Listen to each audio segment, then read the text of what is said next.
Hola chiquillos, espero que hayan estado muy bien. En esta clase vamos a ver sobre la pintura mural. Y los objetivos de esta clase son conocer sobre la pintura mural y diferentes muralistas icónicos, escribir texto descriptivo a partir de un concepto y crear bocetos para pintura mural en base al texto descriptivo. Para empezar, la pintura mural o murales son un tipo de obra que se realiza sobre un muro, de ahí es que viene el nombre, y genera una interacción entre la arquitectura y la pintura. Además, estos murales tienen un aspecto monumental, tanto por el tamaño del soporte que vendría siendo la pared, como por aspectos compositivos de lo que representa. De esto nos vamos a enfocar en cómo se empezó a desarrollar en Latinoamérica. Comenzó en México, por lo que se llamó muralismo mexicano, y emerge en la década de 1920, a consecuencia de la Revolución Mexicana, como una expresión artística que buscaba construir una identidad cultural nacional, la cual se estaba oponiendo al academicismo extranjero que venía de Europa. Además, por esos años se encontró que el 90% de la población mexicana era analfabeta, es decir, que las personas no sabían leer ni escribir, por lo que se buscó una manera de enseñar a la gente mucho más sencilla de entender, que vendría siendo a través de los murales. De este arte hay tres grandes exponentes, que son David Alfaro Siqueiros, Diego Rivera, que tal vez más de alguno lo conozca, que fue el esposo de Frida Kahlo, y José Clemente Orozco. Ellos tres se dedicaron a temas revolucionarios y sociales para inspirar a las clases bajas de su país. Y de ellos vamos a ver una obra de cada uno y de qué tratan o cuáles son los significados que hay detrás. Primero tenemos el mural de Siqueiros, llamada De la dictadura de Porfirio Díaz a la revolución. Como había mencionado, los murales se caracterizan por ser de gran tamaño. Y este mural mide 4,5 metros por 77 metros aproximadamente de ancho, que es casi como una cuadra. Y lo que están viendo aquí es para que se imaginen cómo es el espacio donde él trabajó y creó este mural. Por lo que les voy a mostrar las tres partes principales de esta obra. Esta parte de aquí vendría siendo la parte derecha del mural.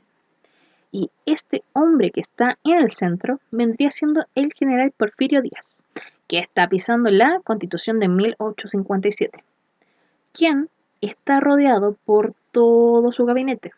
Y a sus costados, estos hombres de acá, vendrían a representar el poder militar y político que prevalecía en ese tiempo. Además, se representa la decadencia del porfirismo a través de estas bailarinas, quienes entretenían a los burgueses y aristócratas de la época.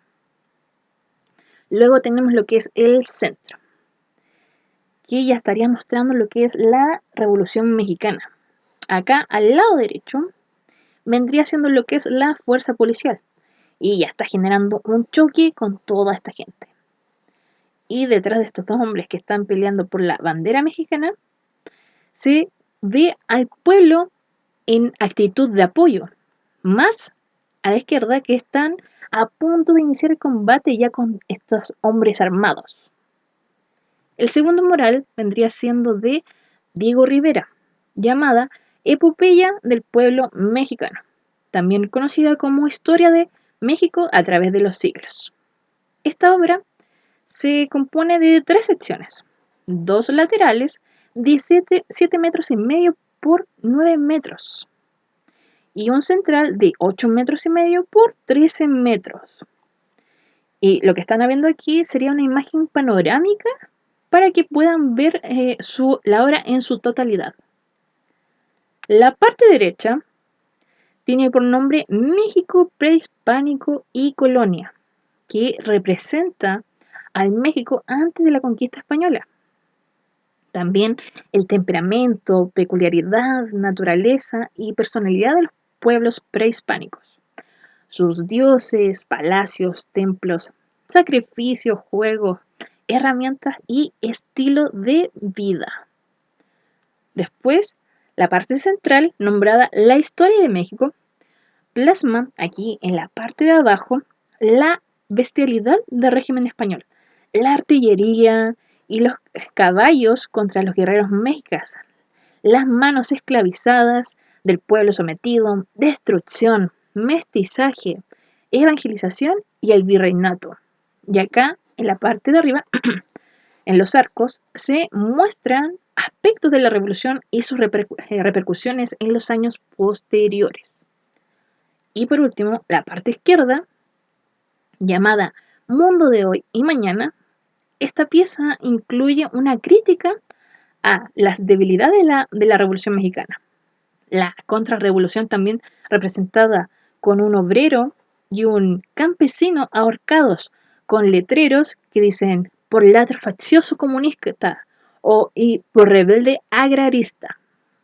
También muestra los abusos eclesiásticos que vendría siendo la iglesia a través de esta máquina de dinero que está debajo del altar de la Virgen de Guadalupe y también muchos más otros simbolismos. Y por último, tenemos la obra de José Clemente Orozco, llamada La Reforma y la Caída del Imperio. Este mural representa el final de uno de los episodios más relevantes de la historia de México, que vendría siendo el triunfo de los liberales con el presidente Benito Juárez, que es esta gran cabeza, sobre el imperio Maximiliano de Habsburgo, que sería este hombre momificado junto con los personajes que lo ayudaron a subir al trono. Y con ello también el final de la segunda intervención francesa. Entonces, lo que ustedes van a hacer ahora es escoger uno de estos conceptos u otro que a ustedes se le ocurra y van a escribir un texto descriptivo, ¿ya? Y para hacerlo deben tener en cuenta qué es lo que entienden del concepto, a qué lo asocian o qué se imaginan con ese concepto. Después de esto, van a hacer un boceto en una hoja de blog para crear su pintura mural, que va a representar lo que ustedes escribieron del concepto escogido. Si les cuesta cómo hacer su texto, aquí les muestro un ejemplo que hice con el concepto de elitismo, que dice: cada vez que me detengo a ponerle atención a las noticias sobre casos judiciales, casi siempre queda en nada o el castigo es demasiado leve para la gravedad que fue el asunto.